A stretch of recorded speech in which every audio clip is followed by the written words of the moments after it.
लिंगायत तसा एक वेगळा धर्म आहे आणि त्या धर्मामध्ये विशेष महत्व जर कशाला असेल तर ते गुरुला. जसे ब्रह्मांडातले सगळे ग्रह बुध, गुरु, नेपच्यून, युरेनस, प्लुटो सगळे ग्रह ब्रह्मांडातले सूर्याचे घटक आहेत. डिपेंड अपॉन सन. पृथ्वी स्वतःभोवती फिरते, ती फिरत फिरत सूर्याभोवती फिरते. पृथ्वी चंद्रालाही सोबत घेते पण सूर्याभोवती. जसे ब्रह्मांडातले सगळे ग्रह सूर्य कुलाचे घटक आहेत, तसे लिंगायत धर्मातले सगळे तत्व हे गुरुकुलाचे घटक आहेत. कारण लिंग कोण दिला आम्हाला? गुरु. कोण दिले? बाजारात विकत आणला होय? गुरु. कोण दिले? गुरु. गुरुने.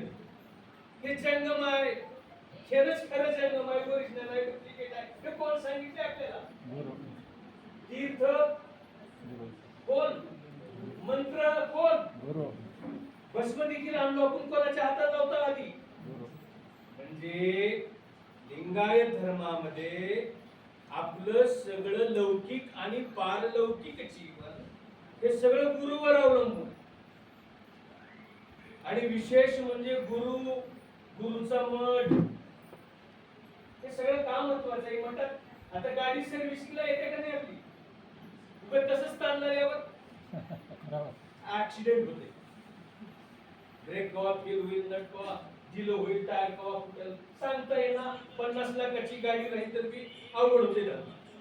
तसं माणसाच्या आत्म्याला, मनाला, बुद्धीला, चित्ताला सर्व्हिसिंग करणारं सेंटर म्हणजे गुरुचा मठ आहे.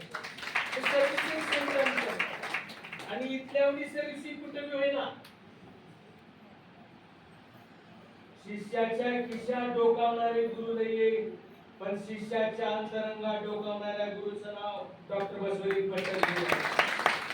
शिष्याच्या अंतःकरणात डोकावणारे. आणि म्हणून इथे विचार मिळतोय आपल्याला. एकच गोष्ट सांगतो आणि थांबतो, कारण वेळ खूप झालाय. एकदा एका राजाकडे मोठा हत्ती होता. हत्ती अचानक लढाई सुरू केलं. मोठ्या युद्धामध्ये जिंकलेला हत्ती होता. सगळ्या राज्याचा विश्वास त्या हत्तीवर होता. हत्ती व्हिक्टोरियस होता, हत्ती ग्लोरियस होता. हत्ती घेऊन गेलं की जिंकतोय राजा असं सगळ्यांना वाटायचं. अचानक ते हत्ती लंगडलं. सगळ्या डॉक्टरला दाखवले, सगळे वैद्य केले, पण हत्ती काही नीटच होईना. असता लंगडले. राज्याला चिंता पडली. तेवढ्यात त्या राज्यात एकदा तथागत बुद्ध आले. बुद्धाला विनंती केली राजानं. म्हणलं तथागत, अहो माझा हत्ती लंगडून आलाय, लय ताकदवान आहे, लय बलशाली आहे, चिदवंत आहे, दीक्षिवंत आहे, निगवंत आहे. माझा हत्ती लय खांदारी हत्ती आहे. लंगडून अचानक लंगडून सुधारणा झाले त्याला. काय बी पोरा ऐकूना झाल्या, सुना येळेवर बघना झाल्या. लंगडून हत्ती आमचा. राजकारणात मी मागे चाललाव, कोणाच्या बी घरात घुसला लाव, कोणाच्या बी मागे चाललाव, नको ते फोटो घरात लावला लाव आणि कोणाला बी महाराज म्हणून लाव. लंगडून आमचं हत्ती. कसं करावं म्हणून राजानं बुद्धाला विचारलं. बुद्ध म्हणले आधी हत्तीला बघावं लागेल. आणि तुझा हत्ती बाहेर. हत्तीला आणलं मैदानात आणि हत्ती चालला लंगडत. बुद्धानं बघितलं लांबच्या लांब हत्ती निघाला. थोड्या वेळानं बुद्धानं म्हणलं राजा, तुझ्या समस्येचं समाधान आहे, माझ्याकडे काळजी करू नको. आणि मग काय केलं? काय औषध दिले, मंत्र मारले, छाछू फाफू लिंबू मंत्रून दे, हे मंत्रून दे, असले मंत्रून देणारे माणसं महाराज राहणार. पाकिट क्लिअर राहतात त्याला. हे असले महाराज राहणार बरं. छाछू करणाऱ्या महाराजाच्या नादी लागतो तर सगळ्यालाच होत्या. दोस्क्याला अभिमंत्रित करणारा आणि आपल्याला चिरंजीव विचार करणारा हाच गुरु आपला सद्गुरू आहे. बुद्धानं म्हणलं मी तुझा 100% हत्ती नीट करतो, फक्त काय करा म्हणलं, त्या माहुताला बाजूला सरकिवलं. त्या हत्तीचं माहुत राहते का? चालणार. बुद्धानं म्हणलं हे माहुत तर बाजूला हो. आता मी घेऊन जातो हत्तीला. बुद्ध पुढे पुढे निघाले.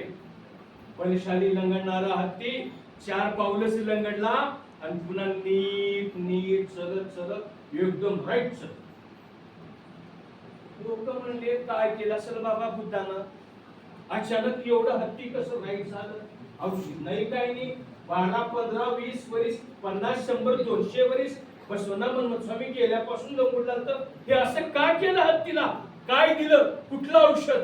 राजाने विचारलं, तथागत कोण्या औषधानं हत्ती झाला? बुद्ध म्हणजे राजा समस्या हत्तीत नव्हती, समस्या हत्तीच्या माहुताच्या मागे चालला होता. ते माहुतच लंगडला होतं म्हणून हत्ती लंगडला होतं. मी माहूत बदललो, हत्ती बरोबर झालं. आजच्या लिंगायत समाजाला खऱ्या दिशेने घेऊन जाणारा खरा या बलशाली समाज रूपी गजराजाचा माहूत कोण असेल तर त्याचं नाव हिरेमठ संस्थान आहे. आपण त्याच्या मागे चाललं पाहिजे. आणि म्हणून गुरुगुरु वगैरे परंपरा नाही. आता मनाला जे वाटोक्षे भारतात मनानं ज्याला वाटलं तो माझा गुरु. आणि आमच्या परंपरेनं सांगितलं, मला गुरु बसवण्णा, तुला गुरु बसवण्णा, आपल्या सगळ्याला गुरु बसवण्णा, जगाला गुरु बसवण्णा आणि जगद्गुरूचा बी गुरु बसवण्णा, सगळ्याचाच गुरु बसवण्णा. त्या विश्वगुरु महात्मा बसवण्णांच्या चरण कमलावरती गुरुपौर्णिमेच्या निमित्तानं कोटी कोटी धन्यवाद घालतो. आणि मोठे आपण असले तर काय झालं, हेच आमची मोठी आपण लक्षात घ्या. कारण खंडोबा स्वामींना म्हणजे गुरुनं म्हणावा मानव ऐसा वेदांतीचा भाव. आम्ही गुरु व्यक्ती नाही, तत्व म्हणून स्वीकारतो. त्या तत्वाला कोटी कोटी प्रणाम. शरणू शरणार्थ.